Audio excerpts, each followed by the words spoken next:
Hello, my fellow subscribers and review lovers. This is Veston Bruno here with another show-stopping installment of Veston's Review Show, where I review just about anything. Hey, Veston! Oh no. Hello there.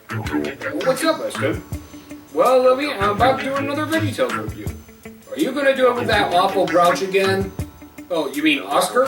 Oh no, he's banned from reviewing property. The charges were dropped.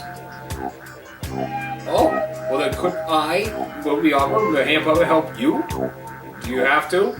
No, I don't have to, but I want to. Well, okay. Today, we're going to talk about Larry Boy and the rumor weed. Let me explain.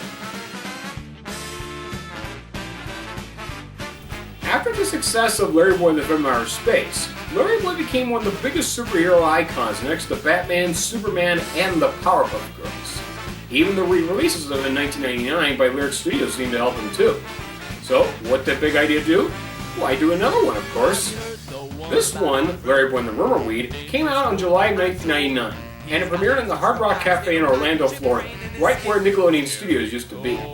And while I don't think this happens anywhere near as par with Larry Boy and the Film Outer Space, it's still pretty darn good. So, since this year marks the 20th anniversary of that episode, I figured I'd give it a go. So, without much further ado, and no more lollygagging around or dollying, ladies and gentlemen, Veston's Review Show presents Larry Boy and the Rumor Weed. I never been to the premiere.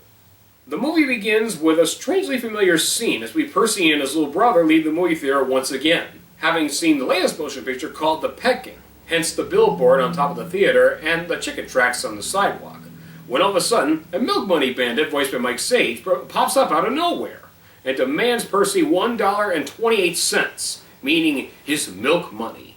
So, a typical Tuesday. It looks like he could get away, but suddenly, his plan was thwarted by everybody's favorite hero, Larry Boy, using Batman's Tim Burton's reference. I believe you have something that belongs to those boys. Well,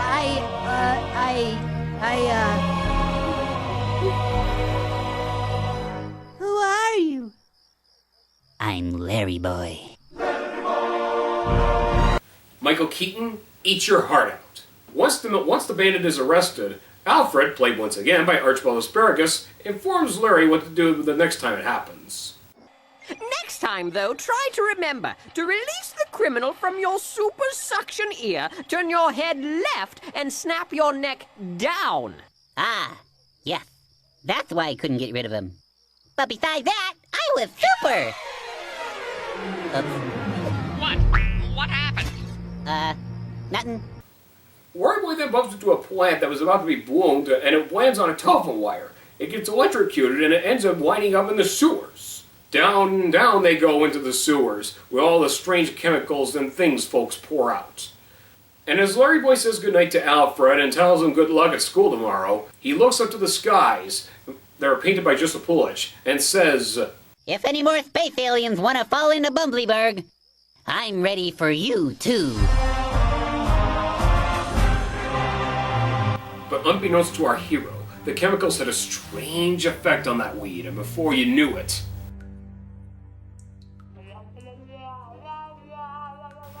the weed came to life, exposing the movie's title card. Now, you may have noticed there was no theme song or countertop. Some people asked why, and according to the commentary of this video episode, it was because the first one, Film from Outer Space, because it was so much more intense and dramatic than a typical VeggieTales episode, some people said, that's too scary for my kids. And so, they wanted to differentiate this so they would know, okay, if you didn't like the first one, it's obviously too scary for your kids, you're not going to like this one either. And they almost wanted to make it look less like another VeggieTales episode. They actually thought about taking VeggieTales off the box. Really? And just having it be Larry Boy. Oh. But that was going too far. Read my lips. Too far. So they did that, but they still wanted a verse to be in, so they had to figure a way to do that. The next day, Alfred visits the Veggie Valley grade school, telling the class about the time when he helped out with Mr. Desert's dinner party. But, unsurprisingly, the class wasn't interested. It was right then and there But Alfred says this line. Mr. Alfred, would you like to stay and watch? Oh, that sounds like fun, but I'm a bit winded from my storytelling, so I think I'd better go home and recharge my batteries. Well, okay. After getting informed by his dad that the next day they're going to learn about rumors, Junior and his friend Laura walk home quite confused about what Alfred said about recharging his batteries. And they start to suspect something. Something intense. He talks kind of funny, and he's kind of stiff. Kind of like my robot. Hey, I've seen this before. Where? That SpongeBob episode Crabborg.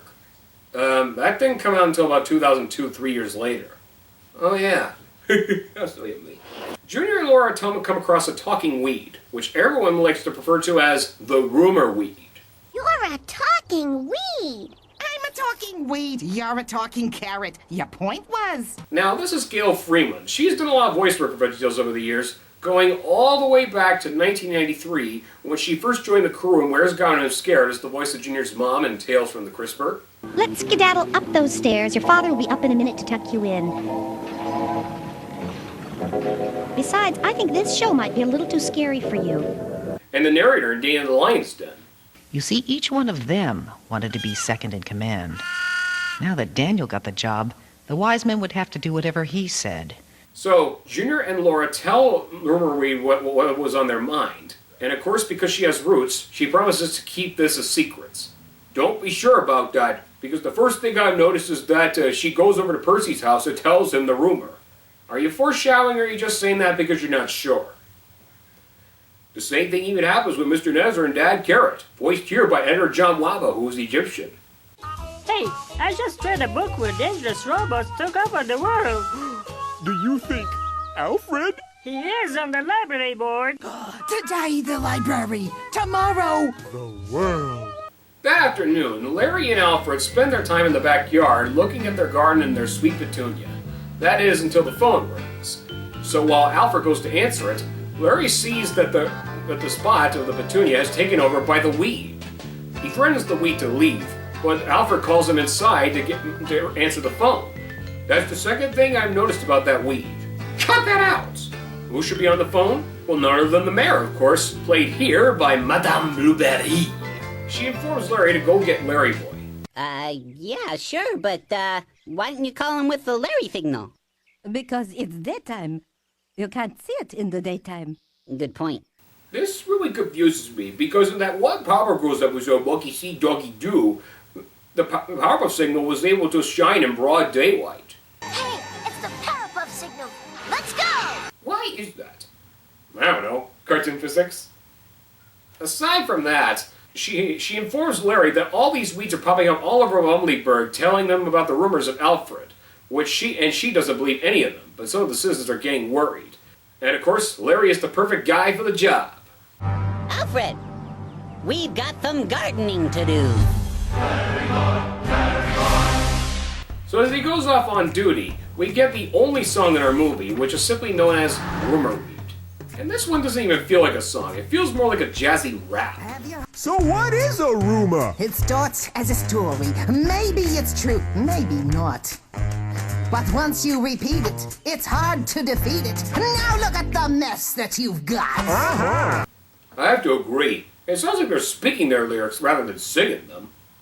But don't worry. There is a better version of the song by the W's coming up in the end credits.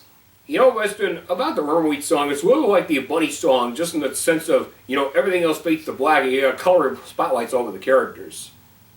They did that too with the Promised Land. In the middle of the song, Larry tries to saw off or chop up or pick up the weed, but it doesn't work. So Alfred tells Larry to use sensors in his plungers that will tell him about the weed's genetic structure. Hello. Testing 1, 2, 3. Alfred, is it working? Yes, perfect. Anywho, back at the lair, Alfred makes a astonishing discovery about why the weed can't be killed. It doesn't photosynthesize. Why do we care if it takes pictures? Do you get it? Do you get it? You wait to take pictures? I don't see anything funny about that. Funny face! Funny face! Baby small star, shh! We need more dim-witted superheroes. Okay, maybe not all dim-witted, but just a teeny tiny bit, am I right?